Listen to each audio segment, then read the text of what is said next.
সাহাবায়ে কেরাম রিদওয়ানুল্লাহি তাআলা আলাইহিম আজমাইন ঈমানের ব্যাপারে তারা কখনো ছাড় দিত না, ঈমানের ব্যাপারে কখনো তাদের ছাড় ছিল না।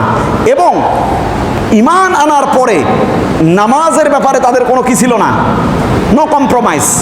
এখানে কোনো সুযোগ ছিল না যে নামাজ, অথচ এখানে কতজন মুসল্লি বুকে হাত দিয়ে বলতে পারবেন আমি 5 ওয়াক্ত নামাজ আদায় করি?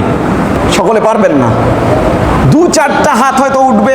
আমি তো প্রতিদিন এখানে সালাত আদায় করাই, নামাজ আদায় করাই, আমি দেখি যে 1 কাতার অথবা সোয়া কাতার, নাকি এরকমই তো হয়।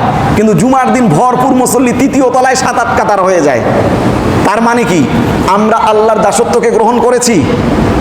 আমরা যে একটু আগেই বললাম ইয়াকা না'বুদু, আল্লাহ কেবলমাত্র তোমারই ইবাদত করি, ইবাদতের নমুনা প্রথম তো হচ্ছে সালাত।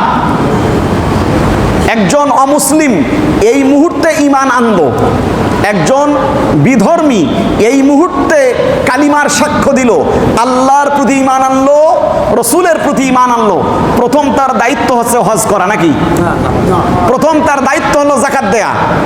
হ্যাঁ, প্রথম দায়িত্ব হচ্ছে যে ওয়াক্তের পূর্বে তিনি ঈমান আনবেন ওই ওয়াক্তের সালাত তাকে গ্রহণ করতে হবে, তাকে আদায় করতে হবে।